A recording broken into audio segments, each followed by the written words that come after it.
Good morning. My name is Natali Fani-González. I'm the chair of the Economic Development Committee. Today is February the 9th already. Today is a very, Today is a very special session. I've been looking forward to having it. It's a joint session with the Education and Culture Committee. I have Chair Jawando next to me, and he'll proceed with a few words before we start session. As you all know, we're going to have a briefing on the sports industry.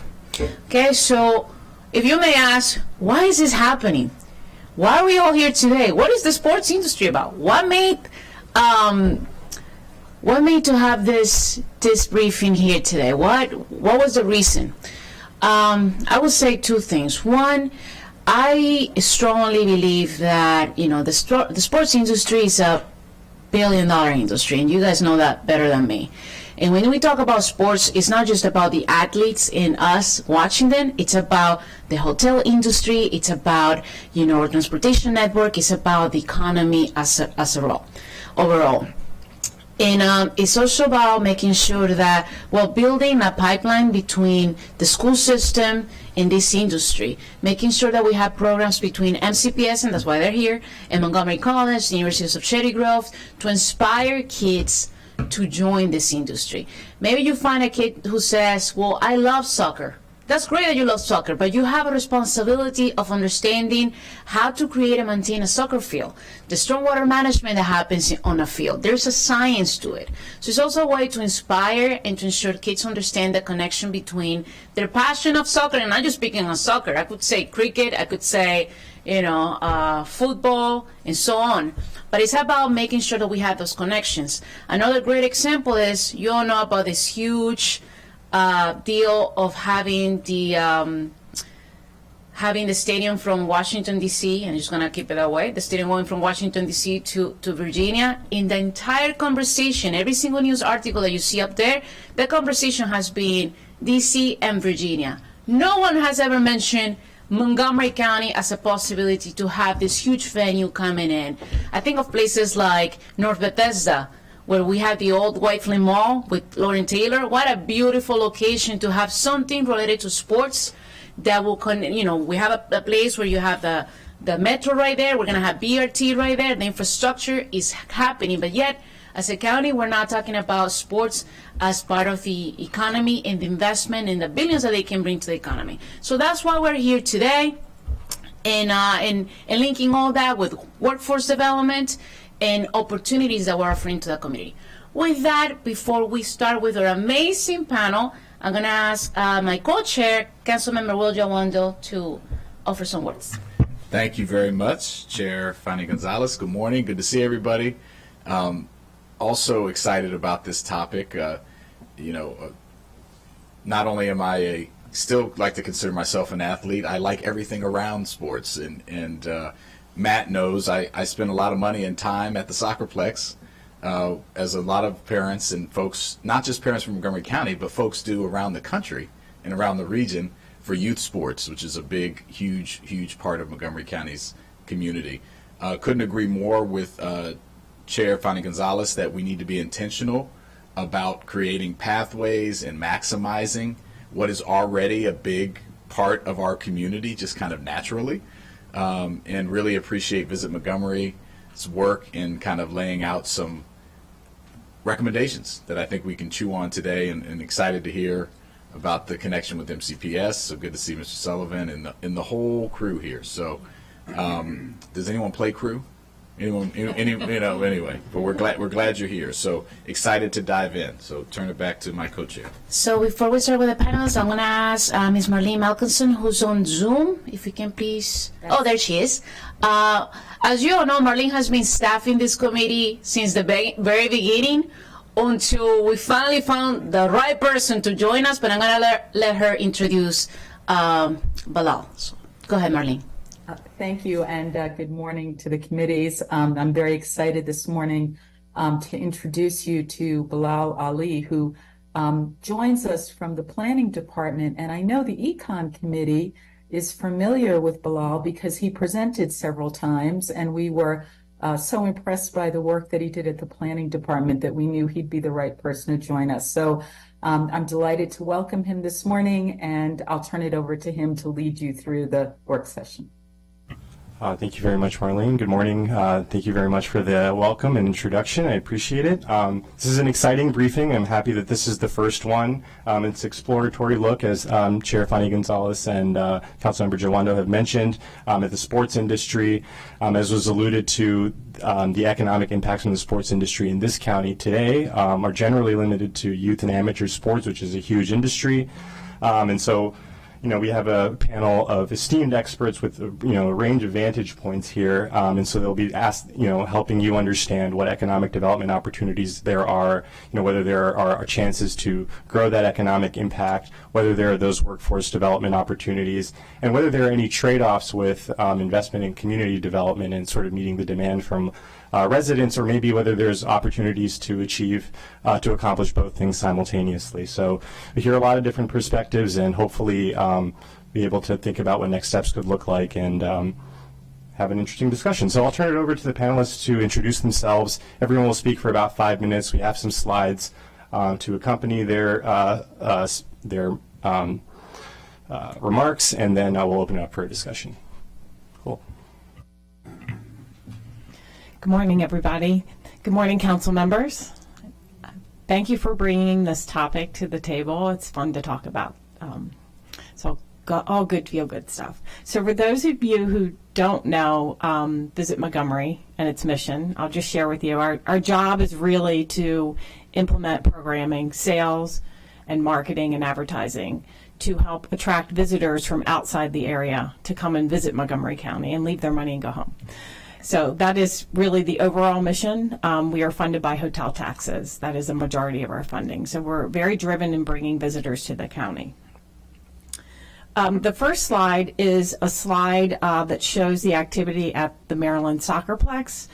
This does not include, this is data we receive from what we call hotel reservation services that process reservations when these events come to the county. This does not include people who may not use the reservation service. It also does not include Airbnb data. So you can see the impact, and these are just some of the events that we're tracking at the Soccerplex. Matt probably has a bigger number than we do for this, but I did want to share that these are some of the more significant events. The next slide. The county's been hosting USGA and PGA events for decades. We've hosted very high-profile events. The U.S. Open we've had here, I know, at least 2 or 3 times. That's an economic impact of at least 150 million plus. This slide shows you the lineup of what's been planned to happen in Montgomery County between Woodmont Country Club, Chevy Chase Country Club, and Congressional Country Club. I do want to note the Ryder Cup is a long way away. It's in 2036, but it will be the first time it's ever been hosted in Maryland or Montgomery County. And there's a lot of bragging rights about not just the Ryder Cup, but all of these events that are fairly new. Most of these are new to Montgomery County. And so I did learn that the Ryder Cup has a $250 million economic impact. Oh, and that's today. So who knows, 12 years from now. Next slide. This is just a slide that reminds everybody about the benefits of sports tourism. It attracts big sponsors, especially these larger golf events. It attracts broadcasters when they come to televise events. Advertisers who advertise in the broadcast space or in printed materials. Injects revenue into our media sectors locally. Injects revenue into our community, our hotels, our restaurants, retail, transportation, and last but not least, increases our tax base and tax revenues. Next slide. This is a new research tool that Visit Montgomery has invested in for the first time in fiscal year 2024. This is provided by Tourism Economics on what we call the Symphony platform. Symphony monitors visitor behavior by utilizing geofencing technology to create a virtual boundary around specific points of interest. This particular slide is at Matt's property, the Maryland Soccerplex. the data enables precise, or the tracking enables precise cell phone tracking activity, but it also excludes residents, so we know this is visitor data. This is important to us because it helps us better understand who's coming to the county and that impact of visitors that are coming to Montgomery County, and the ability to track the ROI on some of our investments and also our print and digital advertising outside of just the sports industry. Next slide. This is a slide that really describes a grant program that is offered in Loudoun County, just as one example. There are events sometimes that will approach a community about bringing a new event to the community, but the fees for using facilities can sometimes outweigh the benefit of the event coming into the community because they just don't have the funding. And that's what a lot of these grant programs are utilized for. Terry Hasseltine, here, my partner here today, is going to talk more about that, and Matt will also. There are two programs that help funnel students into the hospitality workforce space. The foundation was started in 2017, Foundation for Hospitality and Restaurant Management. Was founded under some help of Larry Schulman and MCPS. And so it's a pretty young foundation, but it's a foundation that's mentoring students at the high school level into considering careers in hospitality. And then, of course, Montgomery College has a hospitality program with certificates in food and beverage management, hospitality supervision and leadership, and meeting, conference, and event planning. These are just categories of some other events that the county has the opportunity for hosting. And the graph next to you has not been updated. We do have 2023 data, but I'm showing you this graph because the line of the orange line that shows overnight travelers, you can see is still struggling through 2022. It's a little better in 2023, but that is where we make our money, is when we love the day trip visitors, but where we really can impact our community is through overnight visitation. So you're saying that overnight stays are really good? Yes. Okay, thank you. We'll take more of that. And then the last slide are just some recommendations that came to mind. Is to develop an inventory of current assets that we have that are sports related in the county that are PS available for non-community use. Commission a study to determine the need for future development of other sports venues. I feel very strongly about this as you think about the next 5 to 10 years and what our community might look like. I think we should encourage more communication between our agencies and organizations so that sometimes we don't know that things are coming to the county. We want to do some outreach and make sure that people are having a great experience when they bring events to our county.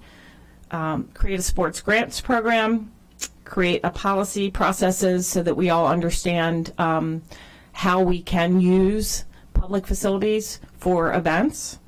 And compile a work group that also could work together to identify potential events that we aren't hosting that we could bring to our radar and bid on for the future. And I appreciate your time. Any questions? Thank you so much. We're going to hold questions to the end. Okay, thank you. Good morning, everyone. My name is Terry Hasseltine. I'm the Executive Director of the Maryland Sports Commission, Vice President of the Maryland Stadium Authority, and President of the Sport and Entertainment Corporation of Maryland. So if it has to deal with sport tourism and sports in the state of Maryland, this is the office you're coming to. So little background, I thought I'd use this morning to give you a little background on who we are and what we do. You know, our job is to put heads in beds, food in belly, gas in cars, credit card and cash in counters, and butts in seats through sports. So basically the economics of sports.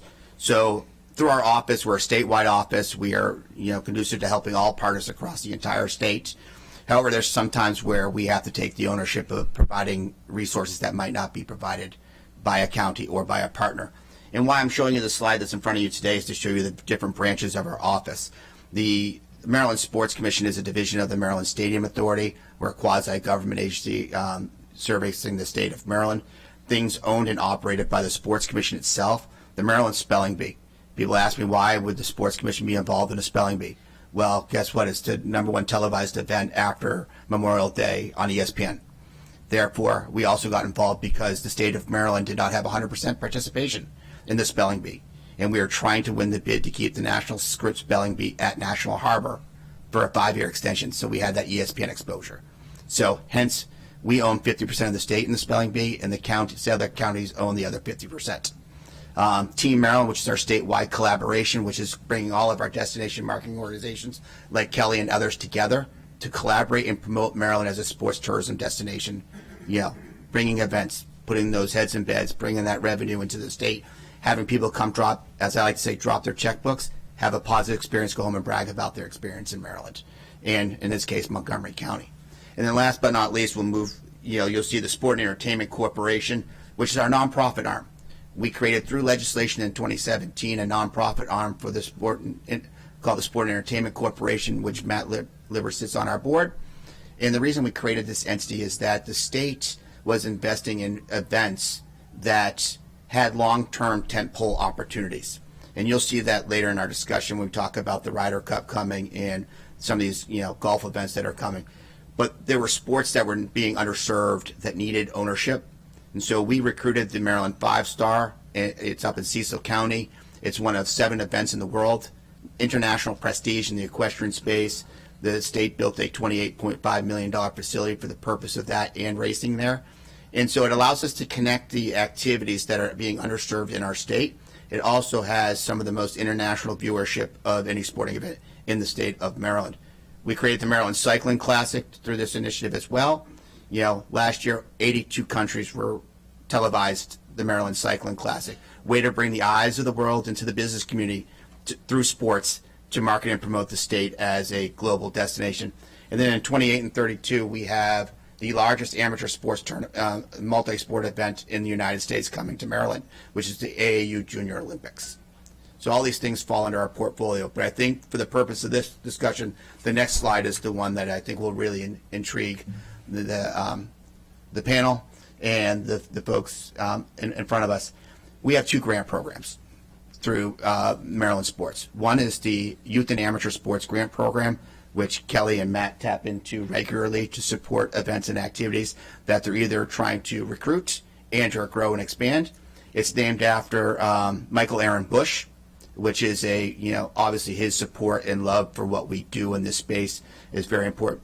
That is legislatively mandated. It's a $1 million fund that we distribute annually throughout our Team Maryland partnership to grow and enhance youth and amateur sports in the state of Maryland and sports tourism.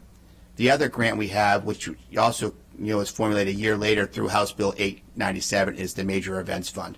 It's a $10 million annual fund to support large-scale events, i.e. Ryder Cups, and other initiatives of that nature, things that have high broadcast opportunities, things that have high economic yield and image impact for the state of Maryland and our partners. So you're talking 20,000 plus attendees a day and or over the course of a period of multiple days. And then you're also talking major, as Kelly alluded to, major sponsorship opportunities, major exposure opportunities. And at the end of the day, it all comes back to both programs, quality of life for Marylanders. If we didn't bring these events to fruition in Maryland or bring these events to fruition for people to witness and participate or attend, quality of life. So going back to what do you do on the weekends? What do you do here? Giving residents more opportunity. How do we help workforce? We impact workforce in a couple ways. We create more shifts in hotels. We create more shifts at restaurants. We create a lot of opportunity, but as you alluded to in your opening statement, it also creates job force. Matt needs groundskeepers. Other people in the panel, groundskeepers. They need people who are experts in industry. You talked about water runoff and all this. As we create and develop new construction jobs, people can come back to the center location of we're building a sports field, but it has so much impact beyond. So when it's all said and done, our job is to help our county partners across the state grow and elevate the sports tourism impact. We host some of the iconic events, everything from grassroots all the way up to English Premier Soccer matches, and the like. So we cover the full gamut of sport. And Montgomery County has been a tremendous partner in our Team Maryland partnership, and we can look to strengthen that partnership, but we also need what we're doing at the state and the county to coalesce a little bit better. And we're working on those strategies, and I think the importance behind this panel is so critical today. But I also think, going back to your other comment, is Why didn't that facility move to Montgomery? Why didn't that happen? Well, because you have to have a full court press on the environment 24/7, 365, not just these one-up opportunities. So you have to build the platform and you have to build the opportunity to grow. And so that's what we're here to be a part of, is to help expand the horizons and grow. So when that next opportunity presents itself, Maryland and Montgomery County are ready to pounce when the opportunity presents itself. And I will yield to Mr. Liver. Good morning, everyone. Good to see everyone again. Glad to be back where I'm not complaining about something for once. So, you guys all know me as the executive director of the Soccerplex. I wear a ton of other hats. As Terry said, I sit on his board for the Sport Corp.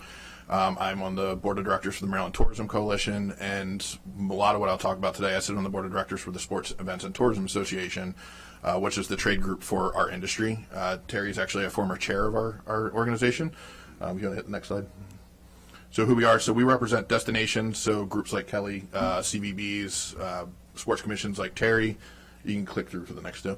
Rights holders, so these are the people that actually run the events, tournament operators, national governing bodies, the NCAA, English Premier League, things like along those lines. And then industry partners, they're your hotels, housing services, suppliers, vendors, things along those nature, that we all get together to work to improve the industry across the board. Next one. I won't go too far into this because I'm sure Tom will talk more about participation numbers, but our data is a little old. We're actually in the process of doing our next study, so we'll have updated stuff probably in the next 6 months. But obviously you see the dip in COVID, so those are participation numbers, and you can see it's continual growth. We hit COVID and it drops. The rebound was fairly quick. If you can hit the next slide. In 2021, we bounced back as an industry pretty fast. I will say Montgomery County did not have that bounce back that fast. We were one of the most restricted counties, so we had a much slower growth period, so we didn't hit those numbers back till about 22. Next slide. So this is an important slide here. So this is the total impact of youth and amateur sports in the U.S. So that 39.7 billion number, to give you a perspective on that, the NFL is worth 16 billion. So we're more than double the value of the NFL, and they're kind of the peak of the U.S. sports market. You take that all the way out to total impact. So this is secondary spending off of that money, $91 billion. That's a big number. So we want to make sure that we're in the forefront to bring that money to the county. The tax revenue alone, and Kelly can probably give you better numbers than I can about just hotel taxes. That's a pretty big number in this county just from sports. Next slide. So where this money comes from, this breaks it down. When you look at that number, that's transportation. That's how people got to Maryland. They were on a plane. They're renting a car when they get here. They drove here, so they're buying gas. Lodging, that's an easy one. That's hotels, Airbnbs. Food and beverages, obviously a big number. When they get here, they got to eat somewhere. Recreation, so that's what they're doing while they're here. So you may play 2 soccer games in the morning, but what are you doing at night? So they're going to Topgolf, they're going to Dave & Buster's, they're going to the movies, they're shopping, they're doing all kinds of things, retail as well. So they're buying merchandise while they're here, whether it's a tournament t-shirt or they're going to the mall to buy new cleats while they're here. There's a lot of residual income that comes just from people being here. And then the tournament operations. So when you think of a soccer tournament, the Soccerplex, yes, people are paying to play there, but we have to put a lot of money in to run that event, whether that's tents, tables, chairs, staging, awards, referees. There's a lot of pieces that go into it that money all gets spent here because that's where the product is being produced. So the trends in sports tourism. So recovery, we're still in the tail end of it. For the most part, sports recovered very quickly. There's some changes that happened in it where people didn't travel as far, they didn't stay as long. Those are mostly recovered at this point. Health and wellness, that's been a topic for 15 years now. Getting more kids active, it's what we need to do. Access has definitely become a more prominent thing, so we are looking more about inclusive sports. I know South Germantown Rec Park and the park system does a great job of that. We have a miracle field, so children in wheelchairs can play baseball. So we're looking at better ways to do that. This county is really good about that, so we are ADA compliant in almost all of our parks, if not all at this point. So we're really good at that. Innovation's a big one, so this is one we struggle with. Our facility is 24 years old now, so we were built before a lot of the tech is there. So we're one of the few facilities of our side. We don't have Wi-Fi in our facility. So we have to get to the innovation side to catch up with people. So the facilities that were built after us had the advantage of seeing what we did right and wrong, and they got to build on that. Now we're playing catch up. Venue development. There's an arms race in the U.S. right now of building facilities. You look at most cities in the country, they're trying to figure out where their piece of the pie is. You look at a city like Richmond, they converted an old mall to an indoor sports facility. That's 170,000 square feet of space that they said retail wasn't working, let's make this sports. And they're driving business to that. Platforms, the tech side of this, there's 1,000 platforms that are making things easier for people, how to sign up for leagues, how to find programs that are interesting to them. It connects people across different communities. So there's communication tools. So if there's a rain out in the field, parents instantly know what's going on. So there's a lot of tech side to this that those companies are putting a lot of money into it. Owned and operated events, that's what the O&O is. So the Soccerplex, we own 2 of our own events. So that keeps the revenue here. So it's not an outside operator that may be from California that wants to run an event here, then that takes that money back to California. So we're owning more events, hence the Sport and Entertainment Corp. So the state owns events. And then legislation, just making it easier for things to happen. You know, the grant fund is a prime one. You know, access to facilities, whatever it may be, that gives the opportunity for us to bring more people to the county. Private equity is a big one. So Ripken Baseball is actually a Maryland company. That is all private money that's building facilities. The sports facilities companies, they're one of the largest operators of sports facilities in the country. So cities will hire them to run their facilities. 3-Step is one that actually worries me a little bit. So it's a private equity fund that is buying up tournament operators, venues, leagues, and putting it all in one umbrella. My fear is they're going to take the money out and those things are going to go away and it could damage it. But it is a trend that we're seeing that private equity sees the value in sports and is trying to gobble up these entities that run them. International events. Unfortunately, we were not a FIFA site. Me and Terry are very still upset about that. But we are on the radar for the Rugby World Cup. So either DC, Baltimore, or both could be a venue for the Rugby World Cup. It is a fast-growing sport. The Soccerplex is now home to a Major League Rugby team. We are the home to the National Collegiate Rugby Championship. So we are focusing on these new evolving sports that are more popular in the U.S., and especially in this county where rugby, we have such an immigrant population, where rugby is more important to them. So we are focusing on those sports. Women's sports. I think we all have seen this. The NWSL, the NWBA, there's a second women's pro team, soccer league starting. Women's lacrosse. All of these sports, there's such a focus on women's sports. The pay equity is starting to get there. The media exposure is getting there. If you look at what Caitlin Clark has done for women's basketball, like there's not a person in the U.S. that doesn't know who she is. So we need to focus more on that in the U.S. and help grow these sports and give them the facilities and the means that are put them on equal sides of the men's sports. Tom could probably talk about this, so I'll kind of skip through. This is the sports that people play. Hotel reservations. So these are year over year. You can see the dips in the months where there are peaks and valleys. Obviously, winter is a tough one for outdoor sports, so there's always that dip there. But come summertime, we are filling those hotels. You're not going to get a hotel room in Montgomery County on a weekend from June to August. I guarantee it. So that's always important. Next one.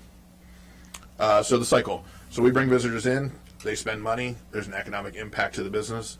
We use tax revenue back to the county and the state. We market to more visitors, we bring more visitors in. If you look at a lot of the trends in the events that we have, except for the ones where we've already hit capacity, every year there is a growth to those events, and that's what we want to see, and we want to keep that going. Heads and beds, Terry and Kelly already talked about it, so we'll skip that. I threw this in to help Kelly out on this one. The funding problem. So the majority of CBBs and sports commissions are funded off a hotel tax. It's a peak and valley, so it's hard to plan against.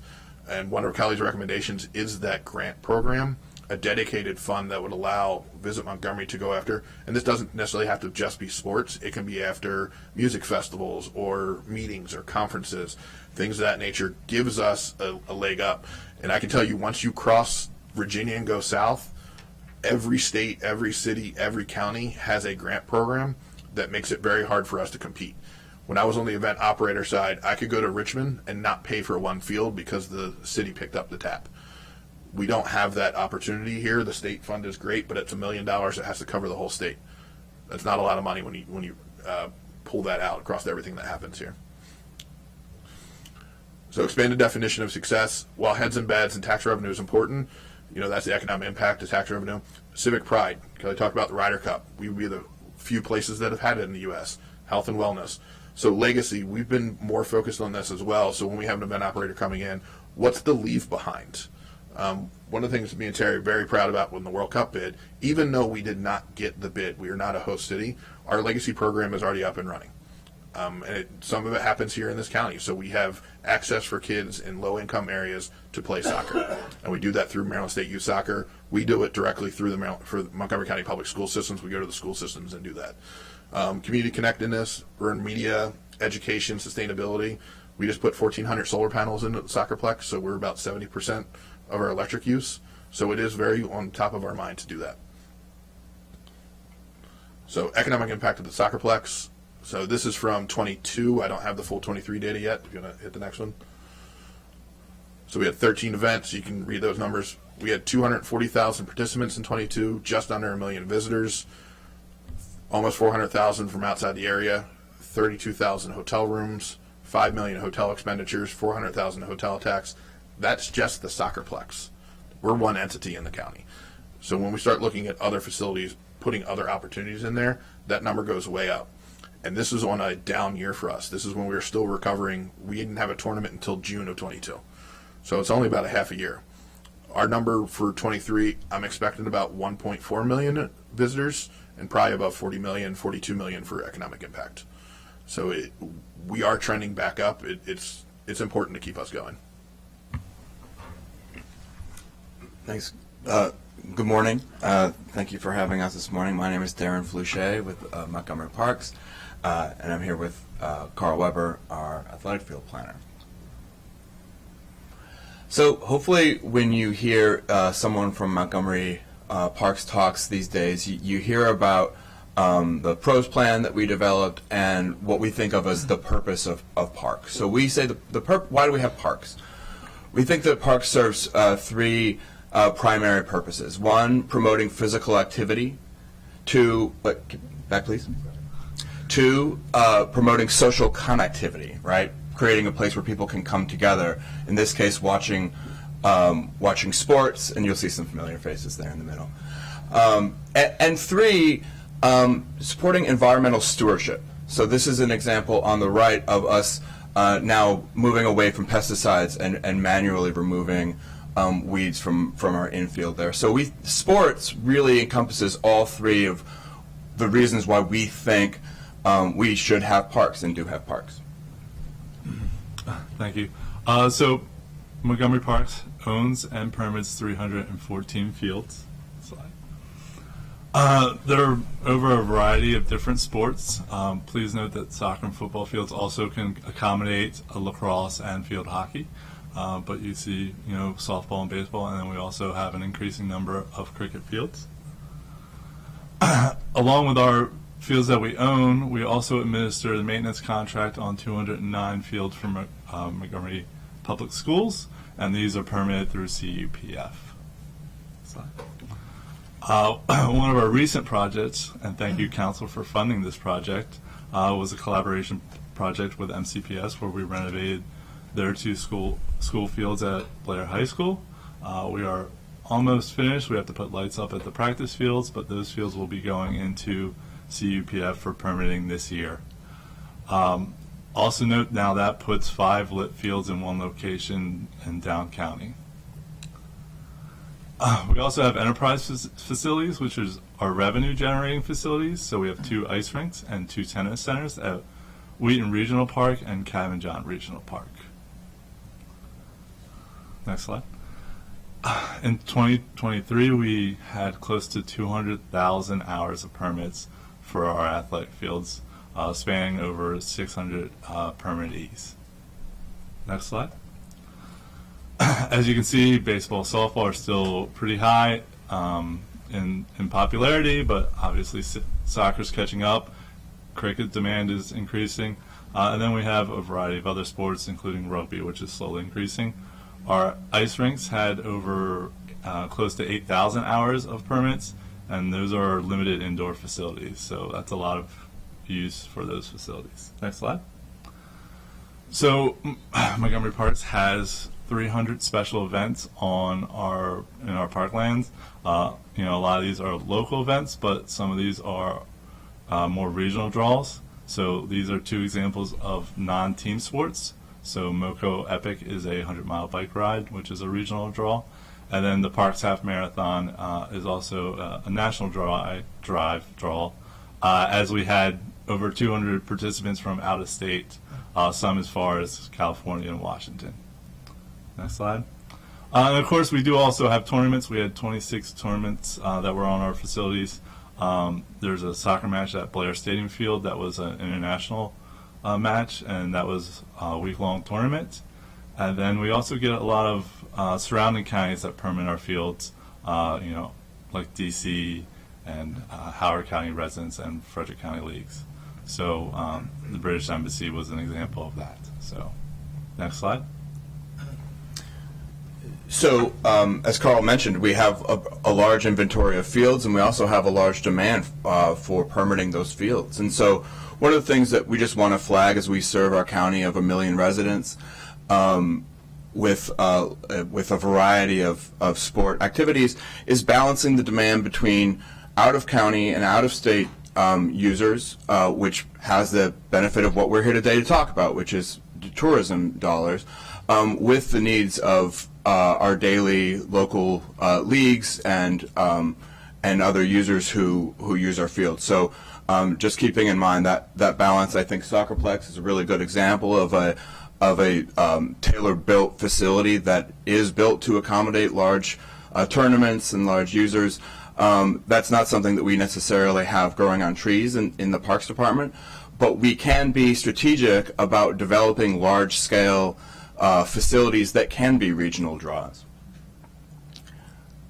One example of that is the Wheaton Adventure Sports Park. This is going to be a signature sort of blockbuster facility, one of a kind in the area, that is going to be a regional scale. When we were doing the Wheaton Regional Park master plan, we heard from the neighbors that they really wanted skate opportunities, but we said, this is a regional park. This is an opportunity for us to build a regional scale facility here that's going to bring in, we think, major events. I'm not going to name any particular energy drink companies that tend to sponsor large tournaments, but we will make sure that we design this facility to meet specifications for large-scale events like that, and we see this as something that can definitely, put heads in beds from folks coming from afar.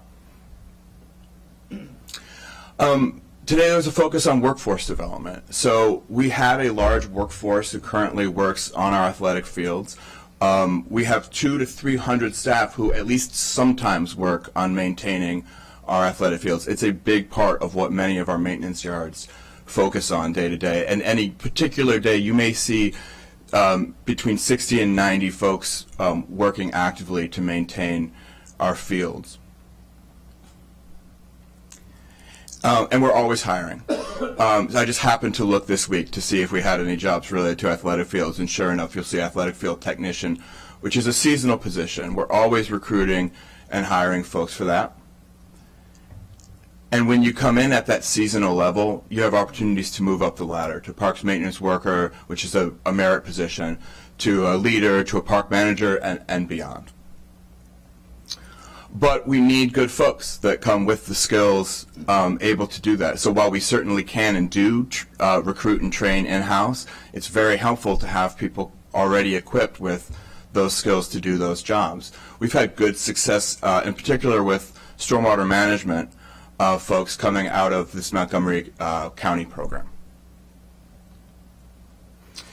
And we need a variety of skills, everything from people with degrees in turf management like Carl has, and irrigation and stormwater management, to planning, people who are specialists in developing programs and partnerships, people who are trained inspectors, people who are permitting. We just hired a new events permitter to help us with the capacity to permit more events like the ones that Carl just mentioned. And then program access, people who specialize in developing programs for people with various needs and disabilities to make sure that everyone has access to our sports in the county. And the next slide is just a quick, so we're always doing in-house development. Last week was training week at Montgomery Parks. We had over 30 successful trainings for a whole variety of topics and a whole variety of things to help make sure that we have the workforce that's going to continue to deliver. And one example of program access related trainings in that small inbox is folks learning how to deploy and use our new adaptive mountain bike that we have to let people with physical disabilities get out on our trails. So we're training our staff on how to support people using that bike. We also recently created an adaptive boat launch to allow people with disabilities to use, for example, kayaks in Black Hill, and that is where the Wounded Warrior program uses their Train the Trainer program. So, always part of that skill development, workforce development, and making sure that we're supporting our entire community with our programs and our sports opportunities. The obligatory pickleball photograph, you can't have a parks or sports presentation without it. Thank you. We're going to move on to MCPS. Good morning, Jeff Sullivan, Director of System-Wide Athletics for MCPS. I want to thank you for the opportunity to be part of this panel. I also want to thank the Council for your support of our program, and then everyone here on the panel supports MCPS athletics in some way. Our program features about 22,000 high school student athletes as well as 5,000 student athletes at the middle school level. So we have a lot of participation across a lot of sports and looking to move our program forward. You mentioned pickleball. We're the first school district in the country to have pickleball as a varsity sport. That was last fall. We piloted pickleball at 11 schools as part of our corollary sports program for students with disabilities as a very inclusive activity. We're also looking at other sport opportunities. We push the program forward, like girls flag football and co-ed flag football, partnering with Montgomery Recreation. We've had some meetings this year to look at that sports pipeline as a whole. And I think as part of that infrastructure, I want to talk about the educational opportunities.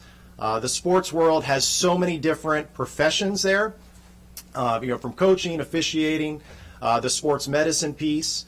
And so there are aspects of that are in place now. You look at the managers on our teams that are working alongside the coaches to work on, skill instruction, stats, and working behind the scenes. We have a lot of video editing. If you're not aware, our video, a lot of our sports, like basketball season, all of our games are recorded by an automated camera. Overnight, they are statted out, and then they are broken down by the time our coaches wake up the next morning. All those stats are done, and they need some managers to help with that breakdown. So there's a whole data analytics side of sports that's there. We launched a sports medicine program this year. We brought in the director of sports medicine from Georgetown University to lead this. He is in our office, our health and safety coordinator. We have a certified athletic trainer in all 25 high schools. And this semester, we launched an internship program for students to work alongside those athletic trainers to get their hands dirty and feet wet with the sports medicine side of things. So I think as we talk about the infrastructure and building that out, there are countless opportunities for MCPS to be involved in the educational aspects of that, the internship programs, especially with officiating. I know across sports in general, there are shortages in officiating. We had a commissioner of one of our associations talk to our Student Athlete Leadership Council last week. We're working on some curriculum to embed in our physical education program specifically for officiating, to build that pipeline of sports officials. So we get some younger ones in and keep that going, not just in MCPS, but we look across sports as a whole in Montgomery County and beyond. So we're excited to engage in those opportunities as we look at our various partners in the county. I think we want to be part of that process and have a seat at the table.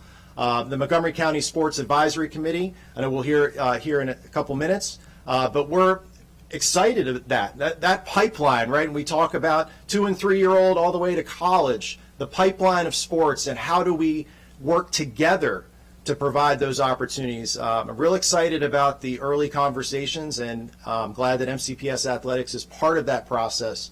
As we turn to the next slide, I could not let this opportunity go without elevating our biggest need in terms of the sports infrastructure, and that is a multi-use indoor facility.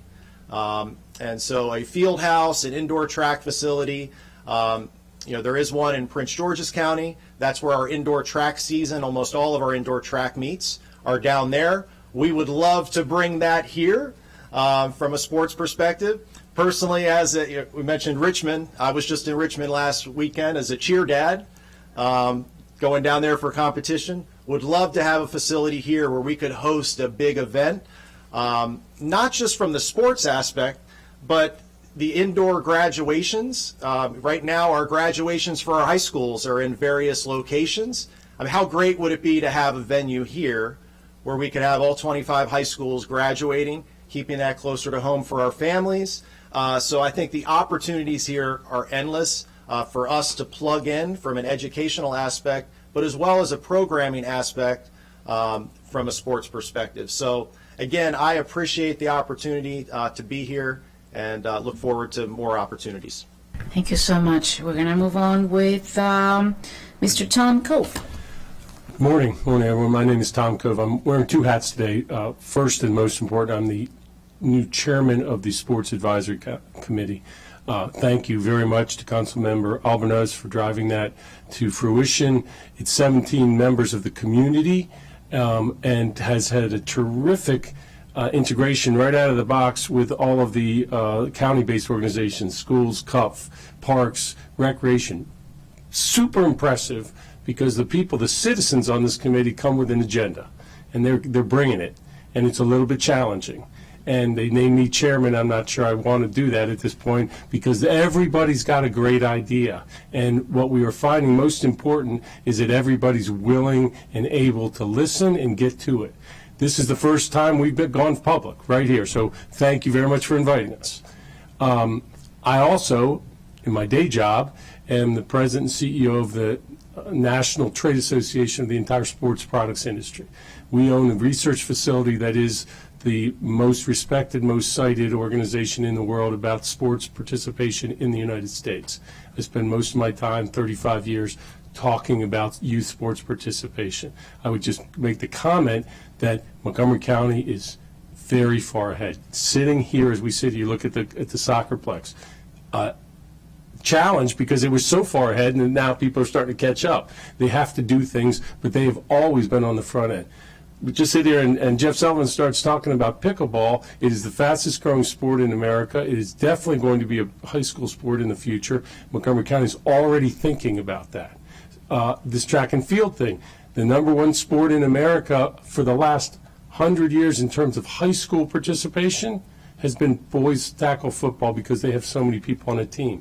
But overtaking it is going to be track and field because you have girls, boys, and you don't have to be a lifelong super athlete. You can be big and small, you can be fast, you can be strong, you can be fat, you can throw shot put. It is terrific for the idea of expanding access to all citizens. So the idea now, if you ever created that kind of investment, I can promise you that there will be hundreds, if not thousands, of kids who would not have otherwise played sports inspired by that opportunity to take on something that they never even considered. So super exciting there. Let me take just a second on the committee. The Sports Advisory Committee, 17 members of the public are charged with researching the factors that would affect participation in sports in Montgomery County. And we're going to make recommendations to the county executive and to the council. You created us. I will tell you that we're focused on issues of underserved communities of concern. That is the fundamental driving force. And I will also tell you, particularly as a person who spent my entire career in the sports business, that there is no necessary tension between sports tourism and driving access to all. But there will be a problem if you don't acknowledge it and intentionally bring it in to the planning. So my number one message is sports tourism is a fantastic thing for a lot of reasons. It paid for my kids' education in college, I'd say. But you have to understand the implications, and so I'd like to spend my time talking about a way to approach fulfilling all the things we're at this table, but also acknowledging and fulfilling the community needs, if I might. So just as a couple of value points, first, sports tourism and community sports participation. Sports are fundamental economic, physical, social, mental, community health. They are completely integrated. I think we all know that. Second, you've got to make sure that your planning and development looks forward at what are the goals. And if it's simply heads and beds, you're going to miss huge opportunities. If it's heads and beds along with community access, then it's not only a twofer, it's an exponential benefit. But you got to spend the time and the effort to know the community needs. So the third part of values is know, acknowledge, plan, integrate community needs from the beginning as you engage with partners, and know the difference between stakeholders and constituents and partners and investors. They're all important, but don't mix them together in a way that we can take it all and it'll all work out in the wash. Ask the hard question. Ask from a developer, what are you going to give us back to the community? What's going to be the legacy? How are you understanding access? What's going to happen in the time when you're not making money at this place? How are you going to use that in a way to drive participation and drive value to the community? Okay, so if I might turn to some considerations for action. And let me just say also, just to being last, everything's already been said, but not everyone has said it apparently, so I'll just say one quick thing on that. This is the decade of sports. I can promise you again from years of study, one, we are coming back strong from the pandemic. The team sports business suffered as much as almost any element of sports participation because it was team and because it was facilities and because it was organization. Things like golf and tennis and running and hiking did fantastic. Team sports went down. They're coming back in force right now. Okay, great. Two, in the United States, in the decade that we are in right now, we have a set of global events. The World Cup in 2020, Men's World Cup in 2026, and the Copa de America, which comes in 2024. That's soccer, and the LA 28 Olympics. We know that when a host country does those things, participation goes up. And in LA 28, you've got new sports like flag football. You guys are right on top of it. You've got baseball, softball, cricket, lacrosse. Those sports are going to grow from the exposure and the investments nationally and internationally. So we should be prepared to fulfill that demand as you get, and to bring in people and acknowledge what the challenges are. Finally, then, I'll just go over some considerations for action. First, start with making sure the existing inventories have a high quality. Not only does that help you position yourself for others, but it does help the community. If you have bad quality, people are going to come into the community and say, "No, that inventory, those fields, they don't look that good." Even if you're not using them, that is an impression people take. Okay, first. Second, increase the capacity. Just when you invest, make it better. Lights on a field will make a dramatic difference both to the accessibility for a tournament. You can do many more tournaments. You can also have many more people from the community use, as an example. In terms of major development, think about if you're going to do land acquisition, not only, what's the legacy of that, which of course you would think about. The place in the former BRAC location in White Oak, that massive development about the FDA facility, I hope there's going to be some serious investment in legacy sports and recreation. The thing going on in Wheaton Adventure Sports, the Silver Spring Aquatic Center, these are visionary, fantastic, because they've already incorporated local use and outside making some money. Speaking of making money, we just want to be clear. Be thoughtful and intentional about incentives provided to developers and then to operators. If you say you've got to, we'll pay the capital expense, but you've got to pay all your operating expense, well, then they're going to start putting fees on that actually crowd out the less able to pay in our community. That is absolutely a wrong way to approach it. Do not put counterintuitive incentives around raising money when it comes to sports facilities for the community. You can figure it out. Developers are going to do what you tell them to do. Owner-operators are going to figure out a way to make money. I'm in the business side. This is what we do all the time. Be intentional. And then a couple of other things. Recognize creative uses of sports tourism. When it comes in, let's keep it as a circle. The money that's coming in, let's put it back into where it needs most in terms of sports tourism. I know everybody's got a budget issue, but we really feel like you could bring value to the whole community by creative uses of sports tourism fields. And then a couple of just caveats. The build it and they will come. I speak all over the country to places, massive facilities way bigger than we could do in Montgomery County. And you would be surprised how many go out of business because they just assume the fancier and the more bells and whistles they put on, that people will come. It is not, you be smart about business. It's very competitive. Don't go too big if smaller would be better. And then finally, experience. The experience of the family. Make sure the technology makes sense. Have Wi-Fi.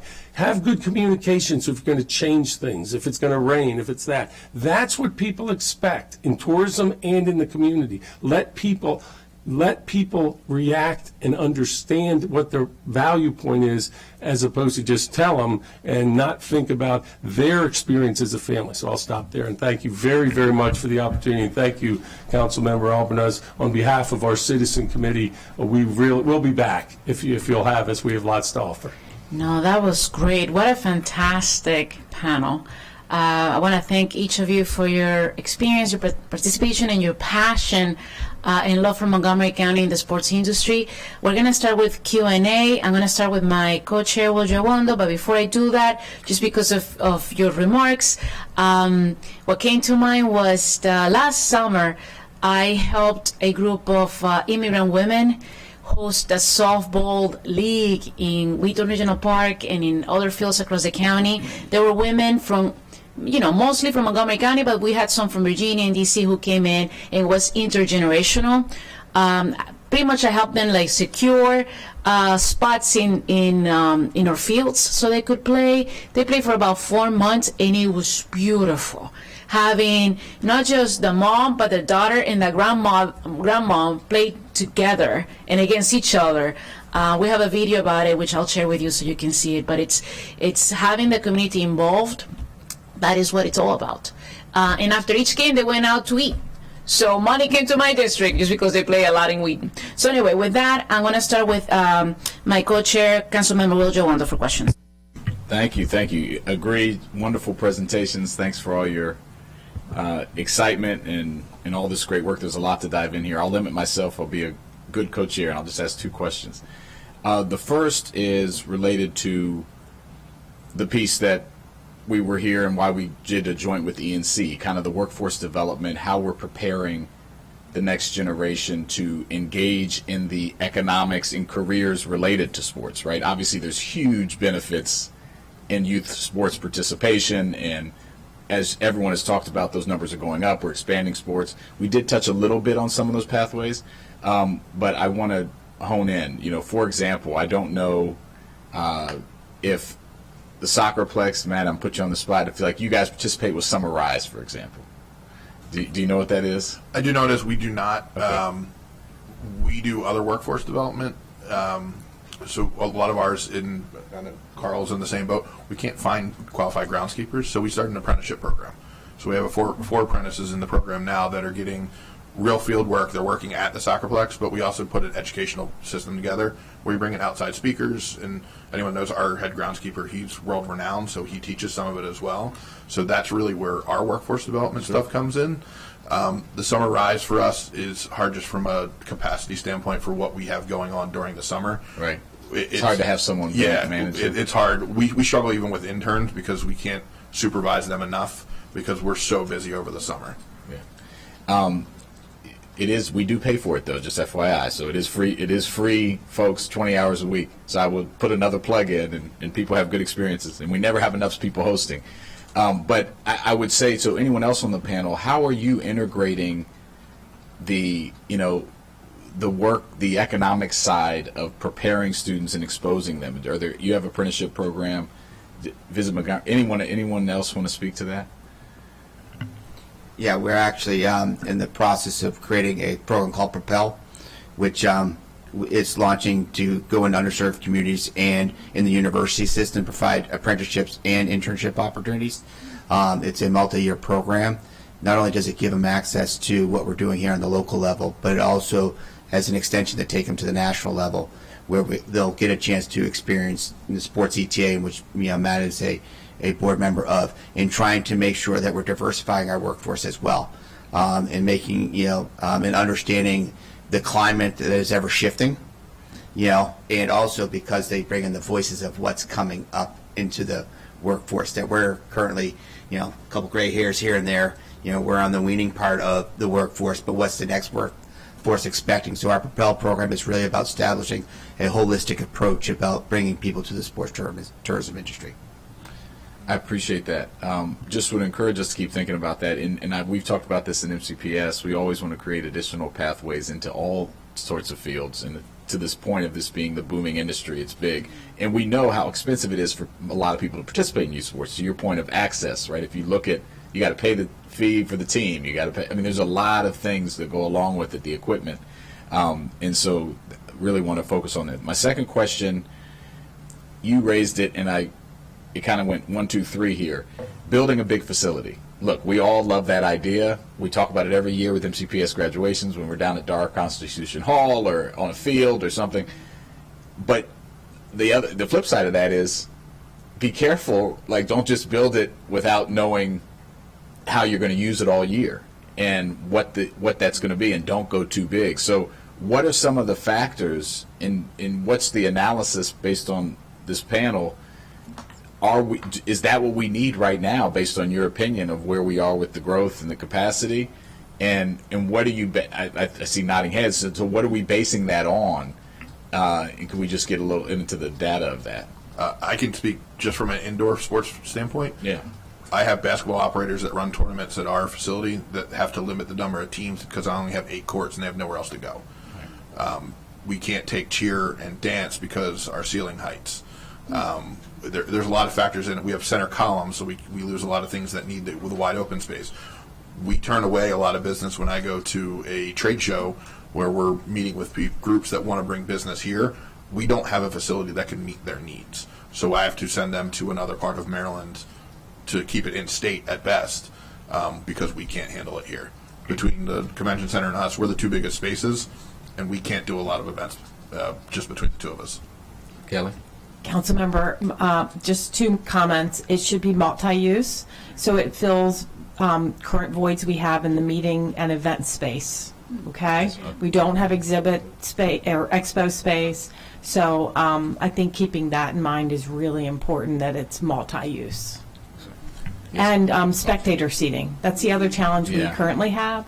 Matt is very limited in spectator seating, and we all know chairs is vicious. we want to see our kids or grandkids, and watch them play. Good points. Yes, sir. So first, you got to commit and invest to a serious feasibility study. Right. And you need to understand what your goals That's are. step 1. Yeah. Right. Yeah. But you need the whole point of, and we've been a part. We consult on this all the time. People don't know what they're looking for, and they have some sense of, we would just want to do this big cool thing and where the money will flow in. So the point is, what kind of sports do you want, and what are the projections? We do drive time analysis of how many people play this sport within 30 minutes, 40 minutes, 3 hours, drive, fly, etc. Second, what are the ways in which you're going to support it going in terms of outside the operating budget? Are you going to contribute over time? Do you expect to make? Those are decisions that a policymaker needs to establish through a feasibility study on the front end.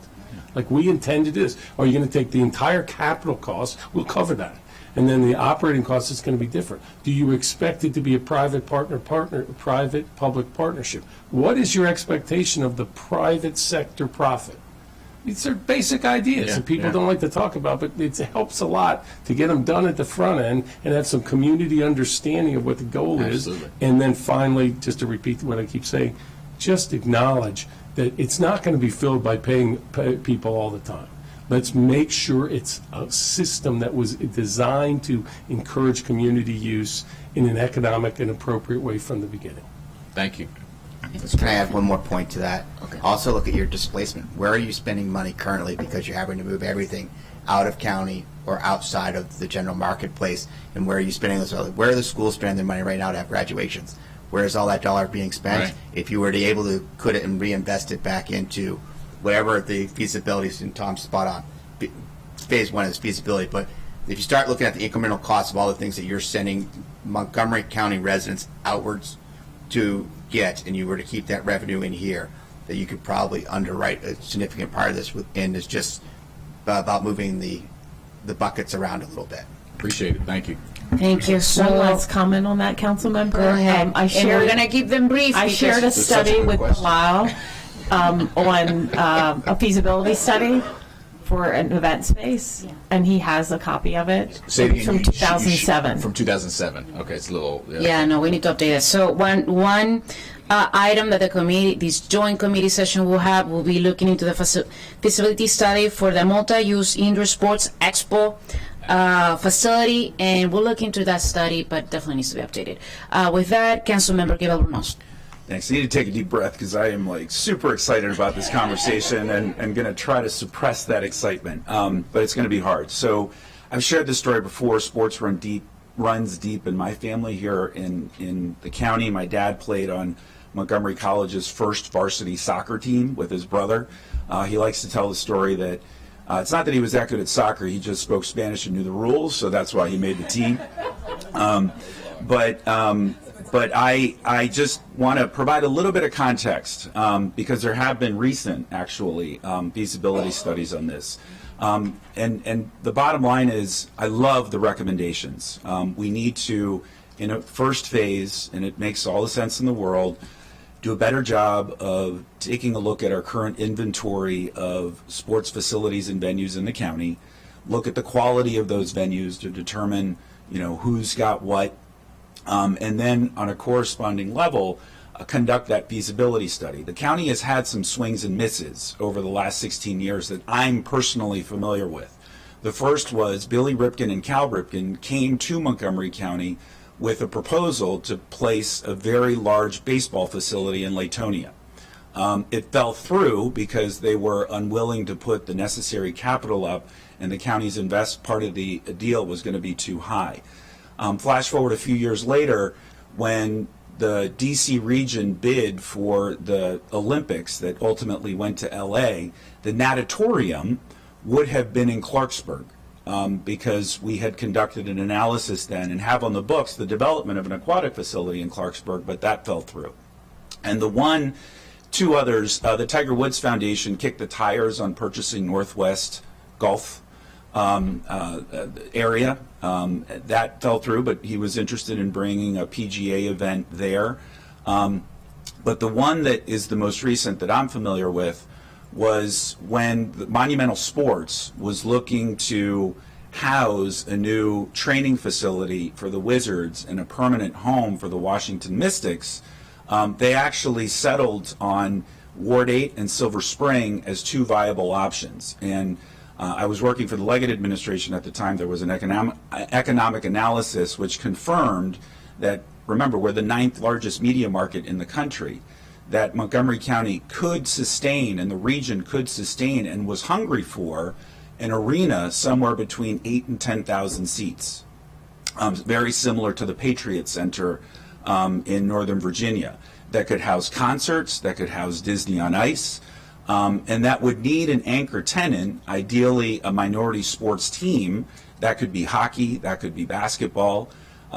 Now it could be something like pickleball, but there would need to be an anchor. The deal fell through because Ted Leonosis at the time was committed to investment in the district, although it sounds like he no longer is, in specifically within Ward 8. And so that deal fell through, but it was going to be on top of one of the parking garages, similar to the Cutler Ice Arena where the Caps have their training facility in Northern Virginia as well. So We needed this economic feasibility study yesterday, and it makes all the sense in the world. And I think there are projects in the queue and places where this could make a lot of sense. Clarksburg has land available for a facility like this. We confirmed that because we looked into it when I was still at the rec department.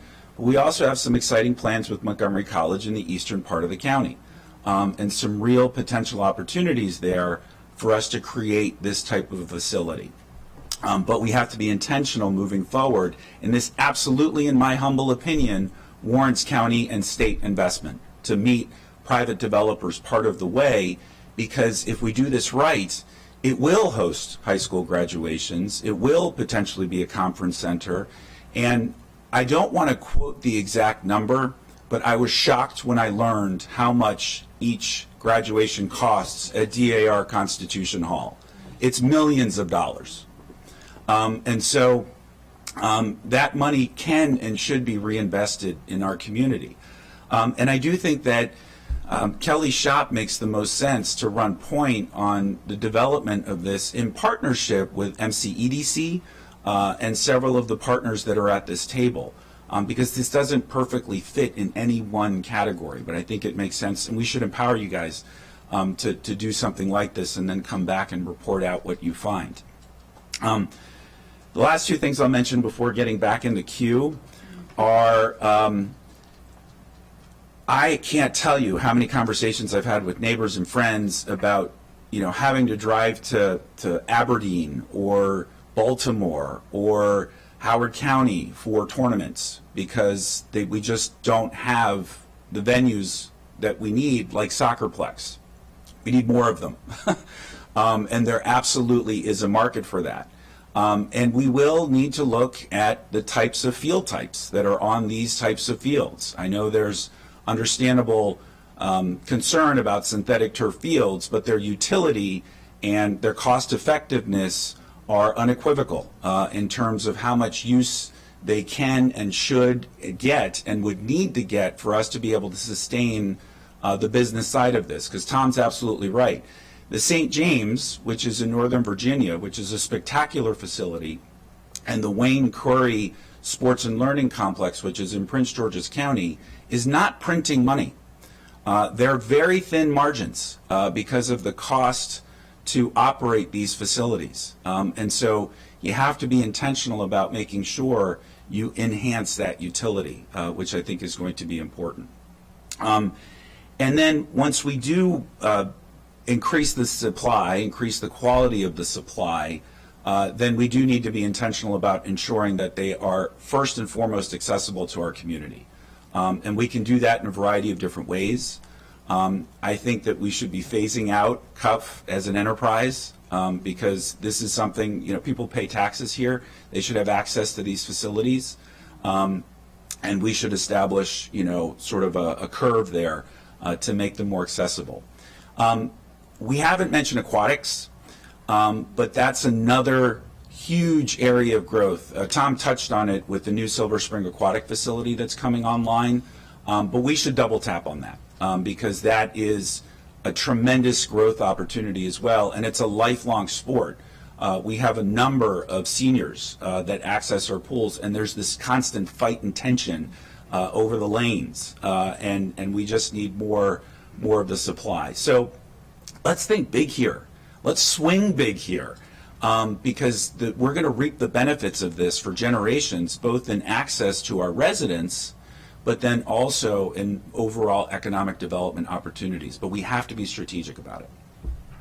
That was great. I think we can, it feels like this joint committee session will agree of having a letter together to request funding, because this feasibility study doesn't come from free. Somebody has to pay for it. We can put that in the budget this year to move forward. So with that, Councilmember Balcombe. Thank you. It's hard to follow Councilmember Albornoz when we talk about sports and recreation, but I'm going to go for it. Also, just want to recognize Montgomery College is here, and thank you for the workforce development and the programs that you provide for this industry. So thank you. And then, of course, the Soccerplex is in my backyard, and I was around when it was built, and the issue of every single restaurant in the area knows when there's a tournament because they get ready for it, and the economic development that is produced from these tournaments is immense. And so thank you for all you do, Matt, in Germantown. So I just want a couple questions. From the grant perspective, so both from the county and the state perspective, how would the county program, if we had a grant program for events, how would that interface with the Maryland program, the funding? Is that something that would be separate or integrated? I'll take the first swing at it. It would be separate. Mm-hmm. And what we would do is create probably some type of proportionality, state versus county investments. Mm-hmm. But we look at everything in its totality. So whatever the event is, and Matt's gone through it several times. And ours is about operation. Our funds are operational grants to help the small businesses that are usually behind most of these events have the capital that they need to put the event on. So that, for example, a grant that might come from the county might be more on the marketing asset and the tools and the resources that they can absorb once they're here through that grant program. So they would work in tandem, but we would have to keep them separate, just the whole church and state mentality, there. But we are always there if it's generating positive economic means for the county and for the state. We'll be there. If it's giving quality of life to residents of Marylanders because of the hosting of the opportunity and or participation of our locals to be involved with.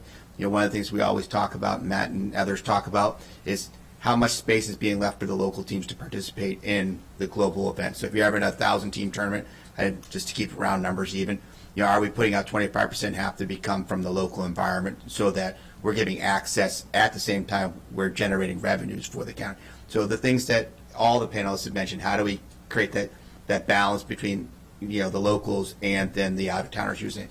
So to answer the question on the grant, they would stay separate. However, if the county came with an idea and or a recommendation, could there be some commingling? Oh, yes. Okay. I mean, because at the end of the day, we're trying to elevate the profile of sports tourism, the value proposition of it here in the state as well as within the county. And if there had to be some type of proportional rationale that intertwined them to a degree, or, like, for example, it's our grant program, which is one thing that the rights holder, the person who's bringing the event, can be the applicant of our rights of our event, but the DMO has to sign off on the application. So that we never want to be at the state level bringing something into the market and then you guys being, well, when did that tournament get here? How did that happen? Well, we always want to make sure the DMO and the facility partners are working in concert with that. So it's never blind faith that the state of Maryland, through our office, is bringing something into your backyard and you have no clue about it. Okay. So that's the thing that we make sure they're signed up on. Thank you. And then the other question is, from a legislative perspective, I think I agree with the co-chair here that yes, the feasibility study is something we absolutely want to do. But are there other issues when tournaments come here? And I think this is both for, let's say, Ms. Groff and Mr. Libber, as opposed to Gabe and Matt. Are there legislative issues that do you run into obstacles from a legislative perspective that could help if it were changed? Some of our biggest challenges usually permitting. We usually have a short cycle of when we find out about the event, what's to come, what's going to happen, and then trying to get the permit side worked out. Like a more streamlined process there would be helpful. From an event hosting side, not really. If we really want to get creative, I'm trying to do this at the state level, but if we want to increase the penalties for assault on a sporting official, that would be great. It's been mentioned here about referees. They're getting run out of the game because of parents on the sidelines. To give those more protection would help recruit more referees, which increases capacity for events in the long run. So that is something we can do from a legislative standpoint. Okay, thank you. Good. Okay, thanks. Thank you so much. Councilmember Laurie-Anne Sayles. All right. Thank you so much, Madam Chair. And thank you, everyone, for bringing all of these exciting ideas to us. Really excited. I grew up in Prince George's County, so I'm very familiar with the Wayne Curry Sports and Learning Complex and would love to see something like that here. And when my daughter ran track, we had to stay there all day for tournaments. And so really love that facility. And especially the graduations, oh my gosh, just trying to commute on the metro to get to Constitution Hall is torturous. And then you're there, you know, enjoying the restaurants, and that's really taking away from all of the restaurants that we could be enjoying right here in Montgomery County. So looking forward to hearing more about that. We're always talking about what's happening in neighboring jurisdictions. So we know what's happening in Prince George's County. I saw in the packet that Loudoun County was included in the slide presentations. Are there any strategies they or other jurisdictions have implemented that we should be considering as we're thinking about? Just the grant program was used as an example in the packet that Loudoun County offers to event holders. So yeah, that was all part of the packet. I would ask Terry to also talk about, which might be helpful to you all, any venues in the pipeline, i.e. what's happening in Hagerstown, Washington County. Oh. Yeah, so there is, obviously development spurred across the states. Washington County right now in Hagerstown, new state-of-the-art minor league ballpark opening. It's a multi-use ballpark, so it is baseball identified, but also is built with the design to be able to put a linear field in it as well. So soccer, lacrosse, and other things. Wow. It's also being built as a mixed-use concert venue / we'll have a restaurant in it, we'll have convention space in it, etc. So it's surrounded by a redevelopment of downtown, Hagerstown, but the facility is more than a ballpark. Okay. But the ballpark is the thing that spurred the growth because their current facility was so outdated and they're losing so many days because of the construction design and the age on it, and then bringing it to the downtown environment to help stimulate downtown growth, historical buildings, being remodeled, renovated. It's really done a really big renaissance for the downtown Hagerstown area. There are some expansion of some facilities, in the state, meaning they're adding another ball field or they're adding another linear field. The big debate, obviously, I think this group has touched on it, synthetic versus natural. A lot of debate going on right now on that. Yes, Gabe, you're 100% correct. For utilitarian purposes, synthetic just allows you more time, more play, more access, and especially if it's going to be an economic generator component to it as well. But there are legitimate arguments against the safety and the environment and some other things. But the technology in synthetic has gotten 100 times better than it once was when it was first brought on the market. How they're doing fill, how they're doing some of the other materials that are added and interwoven in. And they're also, in Park and Rec can probably talk to this, there are combinations of synthetic and natural blends that are out there in the market as well that could be discussed. So you're getting a little bit of the natural, a little bit, but it also gives you a little bit more lifespan on the playing surface. So there are a ton of things going on around the state that are minor in nature, but I think the Hagerstown facility, in all fairness, is the one that's at the growth. But I will reference another piece of legislation you want to keep your eye on. House Bill 897 created a $200 million, now it's $225 million development fund, which is primarily was established to help bring the minor league ballparks up to standard so that the farm teams, like minor league teams feeding up to the major leagues, were all in sync with the offerings in the development there. But as that program matures over the course of time, it is open to recreation. It is open to facilities like Matt's and others to be able to go in and tap some of those resources for development and growth. So it's House Bill 897 is passed in 2022. It's where our major events fund comes out of. But there's a $225 million current pot there. And once those bonds and all those things get reissued and the like, and there starts to flow the cash back in, it's probably about 3 to 4 years before you'll start seeing some of that net return. But it's a piece of legislation that we should keep our eye on here in Montgomery County for the spur of some of these activities that we're discussing. Sounds good. Just one more question. I was add go one ahead. thing real quick. Look at what Harford County did with a partnership with Coppermine, which is a big facility operator. It was a private developer that went in and wanted to build a facility. The county was able to fast track their permitting process to get that thing up to speed faster. I know we do that for other industries in this county, but it's something that you may want to look at for this as well. No, that's a great idea. We've fast-tracked things for the biotech industry, for creating more affordable housing. So to create an economic boom is definitely something we should be looking into. One last question I saw in the packet.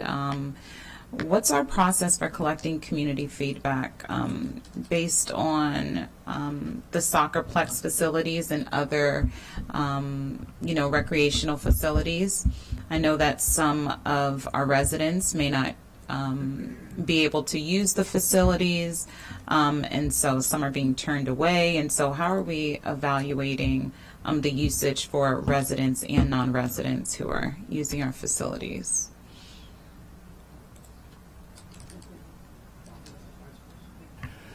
From a park standpoint, Okay.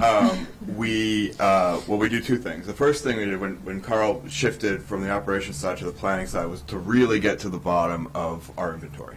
Yeah. Right, really understanding how many fields we have of what type, and we're beginning to integrate permitting data into that discussion. There's some technology reasons why that's more challenging than it should be, but we're looking at the permitting very hard, where our demand is, where the use is, and where the opportunities are.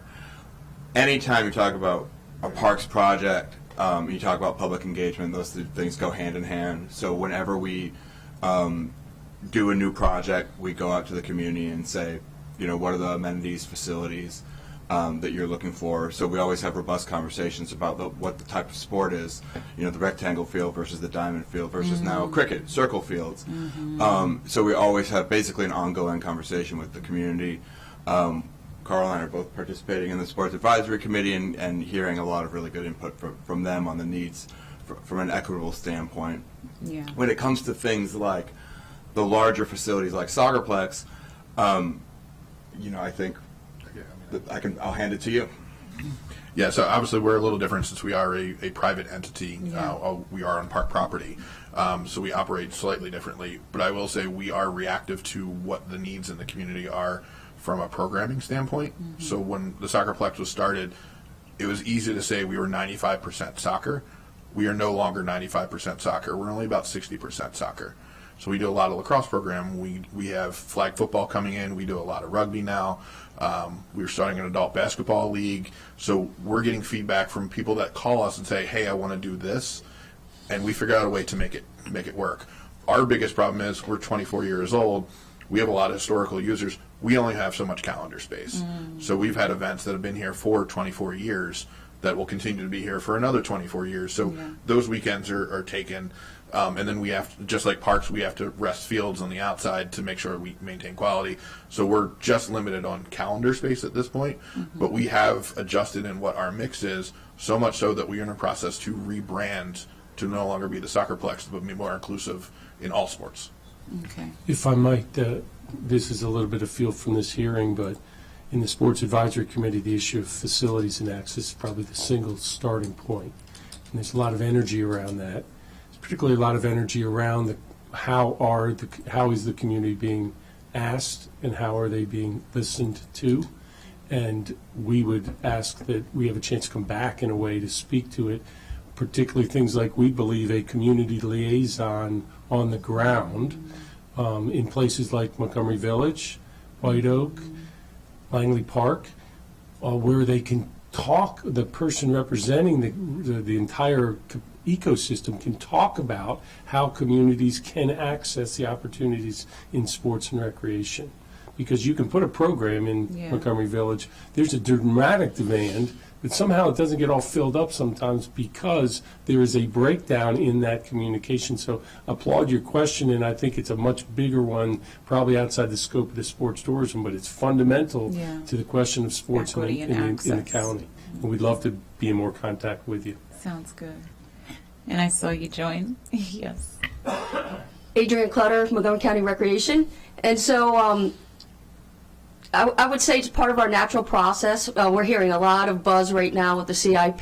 Clarksburg's coming up quite a bit. I know Councilmember Albornoz mentioned it. It's been in our queue for some time. I couldn't specifically tell you what order today, but I know that the community has been wanting something there. Poolsville, we're certainly hearing from that community, and Montgomery Village community as well. So on a broad scale, it'll be part of the budget process for sure. But when we get closer to development, like with Silver Spring or our Wheaton Community Center that has been recently built, we have sessions that are held for the community. We try to capture what their hopes, dreams, fears, and concerns are, take that information and data back, synthesize it, and do our best to deliver what the community wants. Not making any grand promises, but certainly taking into consideration all of the needs of the community. We hear feedback on a daily basis on things where, again, not enough pickleball, not enough track and field. And so we take stock of that, and as we go into a large development project, we bring all of that information together, continue to hold listening sessions, and then make final recommendations, work with Department of General Services and the developer to come up with the best possible product that we can. I'd like to think that we're getting better each time that we do it. And, the idea of having the Clarksburg facility, I know when I first came to the department from the Maryland National Capital Park and Planning Commission, Prince George's County, so very familiar with sports and learning. And I just want to mention what Tom had said earlier, that I want to credit Prince George's County for what they did about making sure that I think, they made some adjustments when they first developed that project, and it was privately run. They brought it back in-house to make sure that community access was something that was used, and it wasn't this big, amazing facility that sat in the middle of the community who never got to go inside. Yeah. So I credit Prince George's County for making adjustments, making it the venue that brings in the Nike track meets, but as well as providing the first gymnastics lesson for the youngster that lives down the street. And just one last ad, Councilmember Jawando, I'd love to make mention about the workforce development. There, if I might, there's one real need. I happen to teach for NC State University Recreation Park and Tourism Management Professional School, and I know in this area with Maryland National Capital Park and Planning, we got Soccerplex and so many venues. At the 2-year level, I'm glad Montgomery College is sitting here. We do not have a program in that area. There used to be a program at Community Colleges Baltimore. Years ago, the University of Maryland had a big program. Now we're losing students to Shepherd University, WVU, Clemson, NC State, Penn State. All the big schools have that as a degree program. Proud to say that I have 2 degrees in Parks and Recreation. But yes, I'd like to look at having something local at Montgomery College for park recreation and tourism management. Thank you. Awesome. One last question. I know we spoke about pickleball being one of the fastest growing sports. I know that there were requests for a cricket field.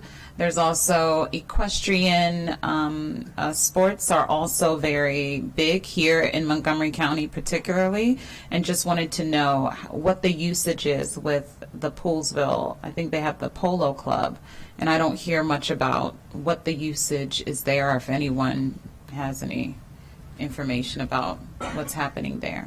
The only thing I can tell you about the Poolsville Center is we use it as extra fields for soccer tournaments. Interesting. So because Good to know. we only have 24 and when we need 40, we can put another 15 on their fields. Wow. Thank you. I'll add one to that question too. We hear the name all the time in the equestrian space. However, we never hear about anything happening. So I don't know what's behind it, but I can promise you I'll get into what's behind it. Great. Before I pass it to Councilmember Kristin Mink, 2 points very quickly, because it was mentioned. I asked OLO, the Office of Legislative Oversight, to do a report on natural grass versus synthetic grass. I think a couple of you know my passion about this issue. I will not talk about it here. I promised myself that I wouldn't do it. But that report is coming out this summer, so stay tuned on that because there will be a hearing on it. So that's one. And two, I'm just going to drop it there. Yeah, go ahead. Okay, thanks. Well, I mean, I will mention it also because I agree with you, and so but I'll keep it very brief, which is just to say that indeed, synthetic has made advancements. So have natural surfaces and the maintenance thereof. And when you look at the NFL and other spaces where maintaining the health of the player is a big part of protecting the financial investment in the industry, they primarily use grass and natural surfaces, and I think that says something about what we would want for our children as well. And also noting that the demand by players and in various leagues for natural surfaces because of those safety reasons is increasing, and so the economic impact there, we're going to get the LO report, of course, but I would imagine that would be part of the conversation too. But appreciate the conversation. I wanted to bring it to District 5 because as Councilmember Albornoz noted, we have some opportunities coming up there, specifically in regards to the Montgomery College East County campus, which we're hoping is going to be situated within what is really a very large parcel of land with Viva White Oak, where we actually have movement forward. We have a developer who has done significant due diligence and is actually advancing things and is actually now really partaking in the master planning process, starting to get into the nitty-gritty of what that 280-ish acres could look like. And as they were just saying just last night as a presentation to the East County community about it, they call it a project, but the scale is so significant that, it's really, we're looking at like building it out a new little city right there. And so this should absolutely be part of the conversation. And it already is a part of the conversation specifically in regards to Montgomery College, because they are already talking to them about what kinds of facilities do they need to meet their needs? A field house? Do they need, graduation space? This is a part of the conversation that's already being had right now. And obviously we need to make sure that the view here is holistic. So certainly I'm going to point them towards this briefing here, but conversations. Have any of you had the opportunity to talk to MCB in regards to their development plans on that parcel? Okay, well, we will change that because this is obviously, this is going to be, I think, a significant part of what the folks there are going to want to look at. So maybe, Kelly, are you the right person to help coordinate that? I know that I think that Gabe or Councilmember Albornoz made mention of that, but it would be great to bring together, obviously, MCPS. Really, everyone here, I think, has a stake in what ends up there and has a lot of insight into what's going to make sense for our community. So I will follow up with you afterwards to help coordinate some of those conversations. Also, Fairland Recreational Park, a really unique space by county, a lot of potential there. We just came out of the Fairland Briggs Cheney master plan process, but I just wanted to check in with Parks about how this conversation relates to plans there, and noting that we haven't really talked about bike trails much, and so if you want to touch on that as well, please feel free. Absolutely. On the bike trail question, I will note when I was telling my wife that I was doing this today, she said, "What do you know about tourism?" And I said, "Well, when I was a consultant, I did a plan for the city of Brownsville in Texas that was a trail development plan explicitly with a tourism tie-in, right? Because their idea is if we're going to spend public dollars, we're doing it for health reasons, for the health of our community, but we need to justify it on the lens of tourism." And so there is a really direct tie between trails and tourism. Carl mentioned the Moco Epic, which brings people from all over the country for it. It's not just a 100-mile mountain bike route. You can do a 35 if you're not up for 100. But that's a major draw, and we are trying to connect communities and parks across our county for local benefit. But there are opportunities once you've done that, once you have that network, you can bring people in for events. And so I do think that there's a direct value there. In terms of Fairland, the Fairland Briggs Cheney Master Plan recommended a bi-county plan for that park. We're not waiting for that effort. We're going ahead and making several investments in some lighted courts in Fairland, We do have a synthetic turf field there that we're trying to figure out what to do with, and we're going to look to the OLL report for some guidance on the council's perspective on that, and we're continuing to make investments into that park on the Montgomery County side, and then working with Prince George's moving forward for the holistic vision. Great, thank you. And last comment, going back to the Viva White Oak thing, that we may want to also include MCEDC in there, just thinking about, obviously, Montgomery College, like they're going to want, there's going to be public facilities that are part of this, but private may also be something that we want to think about, and we're going to want to think about those things in tandem. So, thank you. Perfect. Thank you so much. I also would like to recognize the Universities of Shady Grove. They're not here present as our friends from Montgomery College, but they're watching online. So I just wanted to say that. Councilmember Evan Bliss. Thank you, Madam Chair. Thank you to the co-chairs for this conversation. My takeaway is that if we're going to continue pursuing this work, we have to be quite intentional about it. Because listed, as each of you have spoken and responded to questions, there are capital budget questions, there are operating budget questions, and then there are taxes and fees tacked on, right? And if we want to do this, which we all want to do, and we have to figure out how to do it and where to do it, we just have to be very thoughtful. And simply putting an RFP out there, putting it in the capital budget doesn't necessarily mean it will happen. And so I look forward to continued conversations about this as we are undergoing the CIP budget as well. The other aspect I just want to recognize is the Economic Development Committee had a hearing probably about 3 months ago talking about unused commercial development. And so while it has been sprinkled into this conversation as we look at the commercial real estate market, lots of conversations nationally and regionally about housing. Let's add an alternative use to the commercial real estate sector as well and talk about sports facilities. Let's talk about recreational facilities. Both are very capital intensive, as we've been talking about, but I think we need to add that into the mix, and if the Economic Development Committee, when the Economic Development Committee takes another look at that, and I'm glad that we've been doing this work, we can further that conversation. And then the last point I just want to make is, lots of thanks and kudos and appreciations have been going around about the teamwork with regard to sports facilities in Montgomery County. I just want to give a shout out to a former teammate of ours, Councilmember Hans Dreamer, who for 12 years really led the effort and helped make a lot of this happen. And so thank you, Hans. I yield back. That was very sweet. I would say we're almost right at 11:30, by the way, so I just want to congratulate myself on that. And I will say, thank you. I will end with a couple of things. We're going to follow up with the joint letter, right? I'm going to take lead on drafting it so we can then, on actions that we're going to take based on this conversation. So that's one. Two, I do want to say in terms of the whole conversation that we have on community input, just last week I had a youth town hall in my district with kids from high school and middle schools in the Wheaton, Glenmont area. And we had almost 150 kids. That's a lot. And almost every kid said, and I thank the rec department for being there and the parks department for being there. Almost every kid, besides talking about the challenges that they see in their community, also their dreams of being able to, practice sports, use arts and entertainment as part of economic development, is coming from our youth. Okay, and I think that's powerful. And so the timing, it's awesome. The follow-up on the office market session that Councilmember Evan Glass mentioned is going to be in March, and we're going to make sure that we include his comments because I think he's right on spot.